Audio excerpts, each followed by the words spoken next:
Hey, what is up guys? Welcome back to Life on the Wrist. Hope you guys are doing well. Today I am going to be discussing the MAD1 Red. This is a machine that was made by MB&F MAD Gallery. This is essentially a piece that they have released, continuing the line of this, the MAD series of watches that they've released. This is a more affordable piece that Max has designed. It's not an MB&F piece. He makes that pretty explicit. He states that pretty explicitly. It's not an MB&F piece, but it's actually an additional piece that is more affordable and accessible to more individuals who may love the designs that Max really comes up with. It's a really beautiful piece, a really nice iteration off of the one that they released previously, because there was so much support and overwhelming happiness when the first MAD edition piece was released. And so they came out with this one about 10 months later. So I'm going to give you a few specifications about the watch, give you my thoughts on it, as well as sort of the story behind it. If you are looking for a video where you see an up close and personal view of this watch, I do not have one of the MAD1 Reds with me here to show you, but I'm going to be putting up a lot of pictures and videos so that you can see the watch as I talk through it. So hopefully that does it justice. If not, I apologize, and this is not the video for you, but stick around for my comments. So MB&F is an independent watch company that has been creating mechanical pieces of art for about 16 years. And these pieces are obviously highly difficult to machine, manufacture, put together, and just the development of them is extremely difficult to do. And so it ends up being a fairly expensive piece that someone is going to have to look to purchase. I'm someone who absolutely loves the designs of these watches, and so I can see where people would say, it's a lot of money to have to spend on a watch, and so it sort of reduces the amount of people who could collect their watches. And so there was a lot of thought where, and I think some feedback to Max to say, hey, is there any way that you can make something that is a little bit more accessible from a price point perspective? And so what they did about 10 months ago is release a watch that was separate from MB&F called the M.A.D. Edition.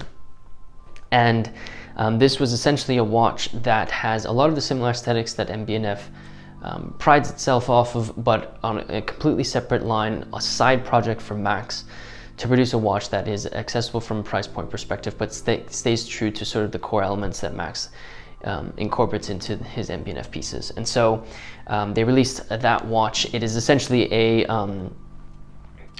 watch where you have a lateral time display with a massive rotor on the top of the piece. It's about 44 millimeters, so it is also quite a large piece that you're going to end up wearing on your wrist. So that one was released. What was really cool about that is that Max released these watches, those specific watches, he gave them to the F in MB&F, the friends who made the company possible, who were able to contribute to all the things that Max had envisioned for his company, and also tribe members that had supported and patrons that had supported him throughout the process. And so it wasn't widely available to many people. Obviously, there were people who were super excited about this piece, and so they had, these pieces, I think it's around 3,000 Swiss francs, but you can see a lot of these on the second-hand market for going between something like 15 and 20,000, because they were produced in a limited quantity for those who were really involved with MB&F's journey. Today they released the MAD1 Red edition. This is a similar piece that was released 10 months ago, and the idea with this piece is that it's going to be available to the public. The watch itself, at its core elements, are very, very similar to the original MAD edition. It's got a round case, massive titanium and tungsten rotor on the top of the piece. The movement itself is the M.A.D.1 that's actually flipped on its head. So you have the movement, so you can have that rotor on the top of it. This was a similar technique that we used in the HM3 and the HM8. And then it has that lateral time display where you look sort of in towards the watch, and you're able to tell the time that way. Hours and minutes on those cylinders that rotate around the outside of the watch, and then it has superluminova, which really lights up the watch really nicely. The original MAD edition had blue elements to this piece. This one instead has this cherry red that Max describes in the release video. So really beautiful watch, a nice addition to it. A couple small minor changes that happened. The original MAD edition had sort of like a clock winder as the crown. This one just has a normal round crown to it. In addition, the bezel is, I think, 1 millimeter thinner. So very slight changes, but at its core elements, it's very, very similar. So this piece is officially released, and the way that Max is navigating, or I guess I should say MAD Gallery's M.A.D.Editions are handling the release of this piece is they're following a similar path. So there were a lot of people that reached out to MB&F to try and acquire a watch, a MAD1 from the brand when they were completely sold out. And so what Max is actually doing is saying, I'm going to reach out to those individuals and say, you showed some interest in this piece, let me go ahead and try and allot you one of the watches, which I think is a really great thing. It's showing, it's making sure that you're hearing and seeing the passion that some watch collectors have for MB&F and having them be a part of the story. So that's the first piece. And that's really hitting home at the idea that the tribe and the friends of MB&F are the ones that make this brand possible. So they will get the first sort of allotment of the MAD editions. And then there is also going to be a public lottery where you can enter to be allocated one of the pieces. The lottery is open for 2 weeks. I'll put a link in the description of this video, as well as on our article on our website, to the lottery if you are interested in being a part of it. But you can basically say, I want to be part of a lottery and hopefully get drawn to be allocated one of these pieces. I think it's a nice way, nice sort of medium to say, hey, I'm hearing